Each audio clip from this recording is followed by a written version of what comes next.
Welcome to Right Now Workshop Podcast, where you can write a book and change the world. I'm your host, Kitty Bucholtz, and this is episode 102, Success Doesn't Mean No Failures, an encouraging words episode coming to you on Sunday, October 7th, 2018. It is a gorgeous, sunny, warm for autumn day in Malmö, Sweden, and I am so excited to have a little bit of sun and some reasons to go out and run errands. So I just got back from a store that's sort of like Home Depot in the United States. I'm sure that I'm not saying it right. Bauhaus, Bauhaus.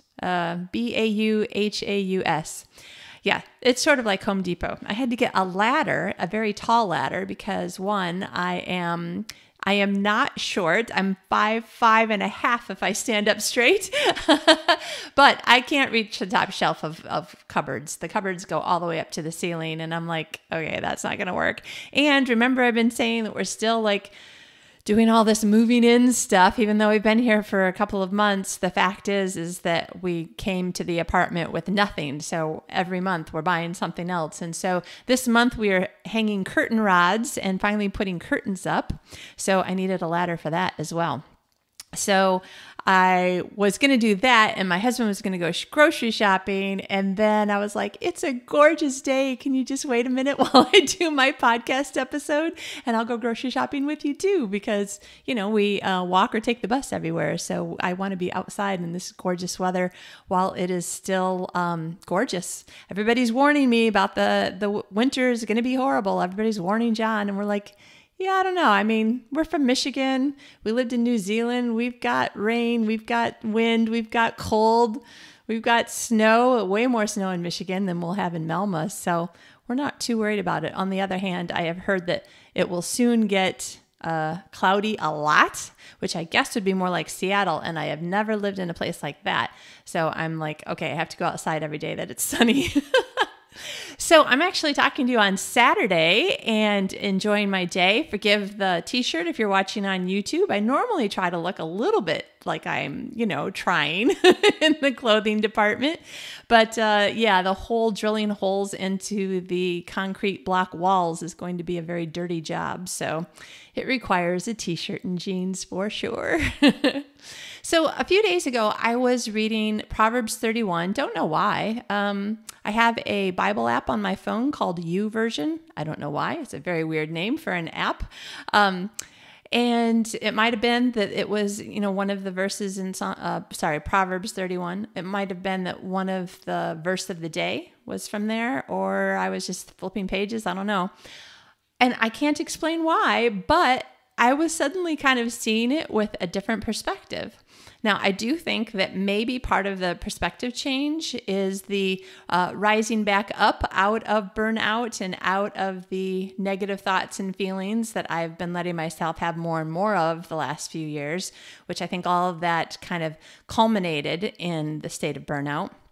And now that I'm trying to figure out how to get out of it, one of the things that I'm really trying to focus on is retraining my brain to look for the positive. And I'm not talking about being unrealistic. Like, I'm not saying I'm going to positively believe that there will be sunshine this winter. I mean, if this is the kind of area of the world that has a lot of cloud cover in the winter, then it just does. And my positive thinking may not do very much to change that. But I can choose how I react to that fact, to that potential fact. And it's a future fact too. So how am I going to react today? Well, today I have sunshine, so I'm going to go out and enjoy it. Anyway, so I think that maybe it's been a little bit of the fact that I've been trying to retrain my brain and change my neural pathways. If you've been listening for a while, I'm a neuroscience geek. I just love it all. If I had more money and more time, I would go back to school again and get another degree, and it would be in neuroscience. Yeah, but my husband says no more student loans until we pay off the ones we have. So I'm trying to retrain my brain to have neural pathways that choose to go positive first instead of negative first. So what that's been like for me is that first a negative thought or a negative feeling or a negative suggestion or the feeling of being depressed or down, or I don't want to go to do this. I don't want to do that. I don't want to get out of bed, and then I have to change it to, I'm happy about this. I'm grateful for that. This is a good thing. That's a good thing. And I think that these sorts of things might have been one of the things that led me to read this Proverbs section a little bit differently before. So I'm not going to read the whole thing, but particularly, there are women who would go to a Christian church who would recognize, Proverbs 31 being the wife of noble character. And for whatever reason, me or everyone I know, I have no idea. I kind of always assumed everyone felt like me, but sometimes you have to be careful of assumptions like that. But this is the woman that I always aspired to be. She's like the Wonder Woman of the Bible. She can do all things well. But whatever reason, I was reading it a few days ago going, wait a minute. Okay, this does not say that this woman has never failed. It does not say that she does everything by herself. It does not say that she never rests or takes a break of any kind. There's a lot of things in here that, yes, I aspire to do or be, but it doesn't mean that that any deviation from trying to become a better person means immediately, okay, well, that's just a fail across the board. Like if you play D&D or something, epic fail, it's rolling a 1. It's like you're absolutely just got killed by whatever you were trying to do, or you absolutely did not accomplish whatever you were trying to do. That is not what this means. And I don't know why, but it just really hit me. And I thought, okay, I need to bring some of this encouragement to you, because as writers, particularly, really, I think anyone who does some creative activity mostly alone has these feelings sometimes that a lot of times we don't even realize that we have them, or that they're growing in us, and that maybe they're growing to the point of being no longer helpful and healthy for us anymore.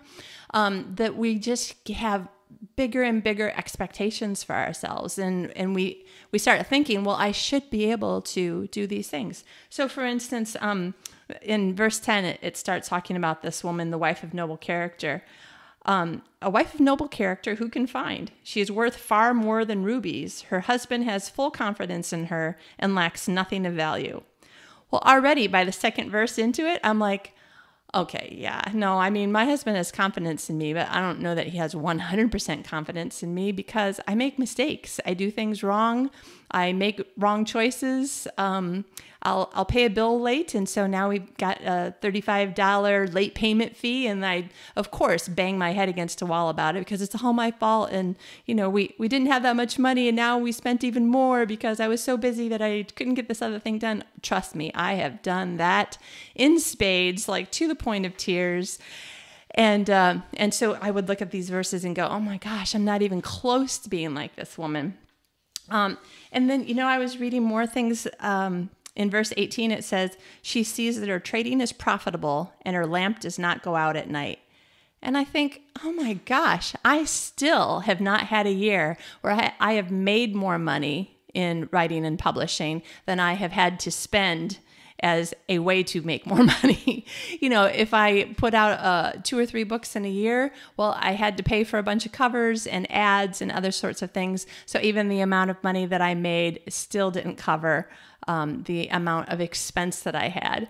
Or like this year was a terribly good example of being so busy doing other things that absolutely had to be done. All the stuff that I've talked about over the last 9 months having to do with moving to another country and figuring out how to do things in another country, and in another country where you don't know the language. And people are like, yeah, but everybody speaks English in Sweden. Most people do. That is true, but hardly anything is written in English. So unless I'm going to ask people constantly, I'm always trying to Google Translate what in the heck is going on.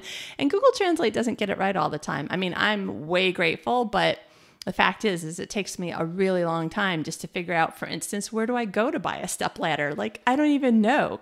It's not only that something is not called Home Depot. Like, I'm totally fine that I need to find a new store, but I can't even Google stepladder because that's not what it's called. I don't know what it's called, but I did Google it with Google Translate and I figured out where to buy one. Anyway, so I would look at these things and I would think, oh my gosh, I mean, not only have I not been profitable in the, 7 years since I published my first book, but her lamp does not go out at night. I have always taken to mean that she works long into the night, like she's always working, and that's why she's so successful, and that's why she has a profitable business.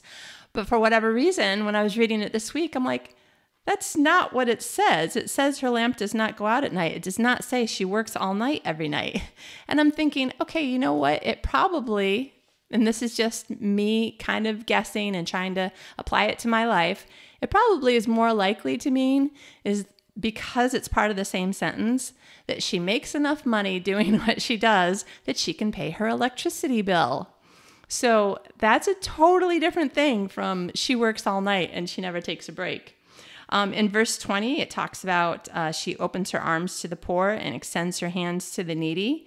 And sometimes I think, oh, I don't do that enough. I didn't do it at all like today or last week or last month or whatever. But there's an awful lot of things that would constitute helping someone else out. Smiling to the homeless guy outside the grocery store, every time I make eye contact with them, I try to at least smile and say, hey, which is hi in Swedish. That's the one word that I did know when I got here, hey. It might be opening a door for somebody, letting somebody get on the bus before you, helping out another rider, sharing what you've learned. Like, I haven't had a chance to actually read the email, but I saw that I got an email from one of my friends saying, hey, did you listen to Mark Dawson's podcast today about this thing? And like, you should do it. And I was like, see, that is so nice of her to reach out to me. If I hadn't, I was actually listening to the podcast at the moment that I was checking my email. So thank you, Shauna. Great minds think alike. But it was really, really nice of her to take a minute out of her day, send me an email about something that could be helpful for me. So, you know, do I go to soup kitchens and feed the poor? No. But do I help people? Yes. And I have to remember not to pat myself on the back. I think that there's an awful lot of things that people in Western civilizations could do more to help people around the world altogether. But it's not like you don't do anything, right? I mean, if you really can't think of any helpful thing that you've ever done for anyone in the last week or month, then yeah, maybe you need to up your game a little bit. But I'm just saying that when we look at some concept like integrity or feeding the poor or helping to get the homeless to not be homeless or teaching somebody some helpful thing, it doesn't matter what we're talking about when it comes to sharing and helping people. We can look at anything as being this super crazy high standard that we'll never reach, which if you're in a certain place in your mind will make you not even want to try. And that is not going to do any good for you or anybody else. So I guess what I'm saying is that I'm trying to remind myself I am making steps forward. And even when I take steps back, I am following up with more steps forward. And that is okay. It's not trying to move at all, like just sitting down in a heap and just staring at the ground, all upset about how nothing in life is going your way. Like that is definitely not probably doing you much good. But that being said, to not rest at all is also not what any of these things about this woman is about. When it says she's clothed with strength and dignity and can laugh at the days to come, I was thinking, okay, no matter where we are financially or time-wise or any other bit in our life, if it has to do with money or time, those are the two things that Westerners seem to be most trying to have more of. It doesn't matter what we do or don't have. Strength and dignity are things that we can nurture within ourselves. And so I was like, okay, that's something that I have been working on, and it's not bad. It's not bad. I always feel like you can always get a little bit better, you know, even if it's only a little bit. Sometimes you can get a lot better in things. Sometimes you can only get a little bit better. A lot of times you just have to take, you know, the slow road of one step at a time. But strength and dignity are things that any of us can have. And I've never really understood what it means when it says she can laugh at the days to come. But when I was reading this again and seeing it in a different light, I was like, okay, well, what would it be like what would it mean if it was me? If I said, I can laugh at the days to come? I was thinking, oh, well, it probably means I'm not worried about the future. I'm not constantly, in the grip of, oh my gosh, what are we going to do when tomorrow gets here or next week or next year? I probably have enough money or enough savings where I'm like, okay, I'm good. I've got rent money. I've got grocery money. I've got enough to live on. It could mean any of those things, whatever is important to you or the things that you're worrying about. Maybe it's not worrying about it that is one of the attributes of this woman that I try as best as I can to be like. Maybe it's that she expects joy. Maybe it's that she expects that she can handle the hardships that will definitely come. Hardships are coming for all of us because everything in life ebbs and flows, right? We have good days, we have bad days. Maybe it's a matter of feeling like you're prepared enough, that you are not pre-worrying about things that you don't even know may or may not happen. And then another verse that popped out at me, in verse 27, it says, she watches over the affairs of her household and does not eat the bread of idleness. And I have always taken that to mean, I hear this subconscious voice in my head saying, right, because you're lazy and she's not. I don't know why I let that voice say that for so long, but that's what I hear in my head mostly when I read this. She doesn't eat the bread of idleness, but you do, Kitty, because you're lazy.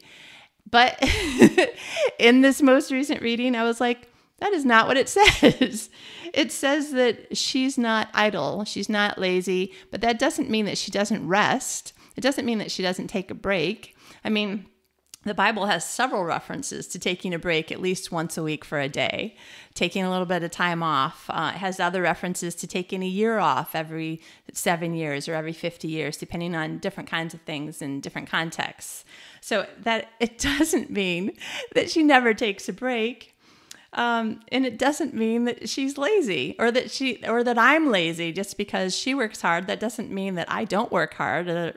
Anyway, I'm sharing right out of the rawness of my emotions and heart, hoping that something I say is like, oh, I feel that way. And you're right. I should change the way I look at, this or that little bit of weird, soft voice in my head that maybe is not telling me things that are true and maybe not healthy.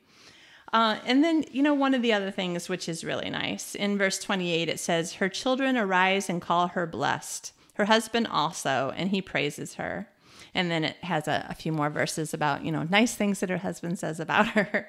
But I was thinking, that is something that we need to try to focus on. I know that not all of us are supported by our friends and family. I know that some people think that we'll never succeed, never be good enough, that we will never make as much money as if we had a real job. I mean, there's all sorts of things that you've dealt with, all sorts of things that I've dealt with where you're like, really? Did you hear how that just came out when you said this or that to me? Like, why would you say such a thing?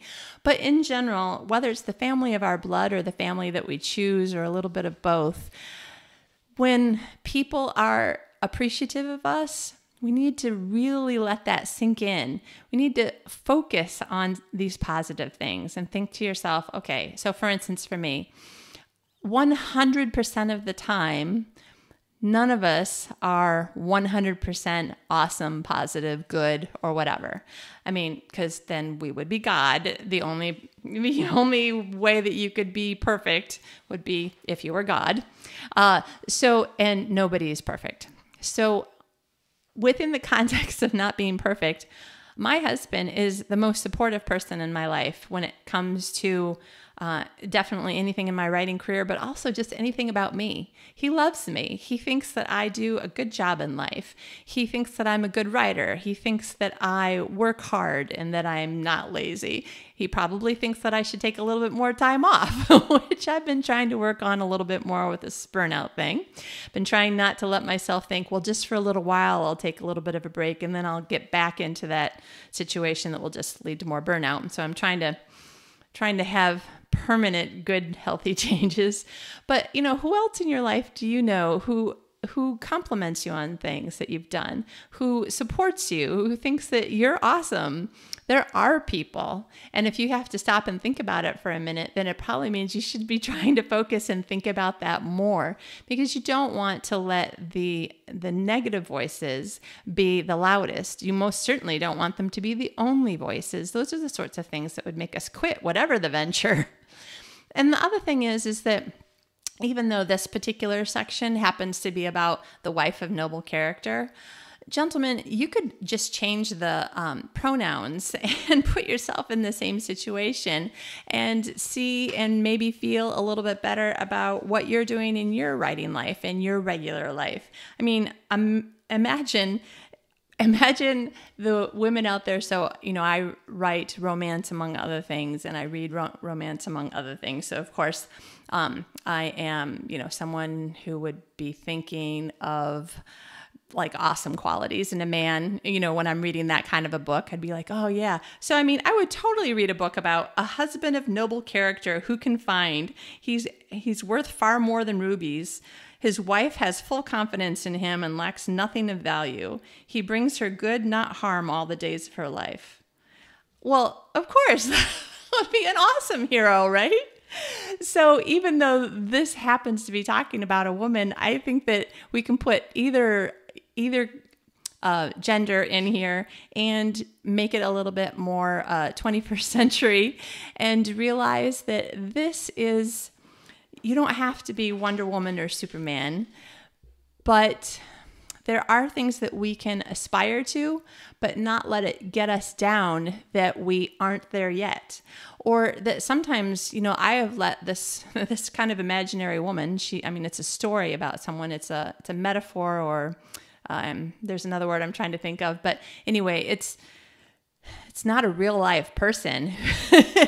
It's the embodiment of all sorts of good virtues. And maybe, I have no idea, maybe none of us could actually have every single one of the virtues listed here at the same time. But in any case, all of us can strive to be a little bit better of a person. But the encouraging words portion of this is to not let it get you down and think, I'll never be that good. I'll never be that successful. I fail. This person doesn't. No, it doesn't say that though. In no place in there does it say she's never failed. And she's so successful now, she will never fail in the future. It doesn't say any of that. And we have to just remember those sorts of details. They're little points that can really change our attitudes. And I want you to have a good, healthy, happy attitude. I want you to feel like you can take a rest, that you can take a day off, because I know that I need to do that now.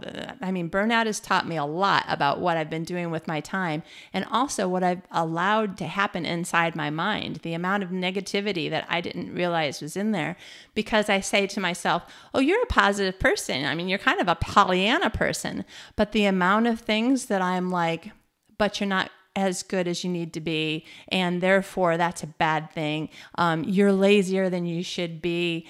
Things like that. Those are not necessarily helpful, healthy ways to think, especially if they're generalities. If it's been a week since I opened up my computer and it's not vacation, then yeah, there are some questions that need to be asked. Have you been lazy this week? Like, what have you been doing? You haven't really written at all. You haven't done anything, and it's not vacation. Yeah, that's a totally different thing though, from beginning to let that voice infiltrate your life all the time.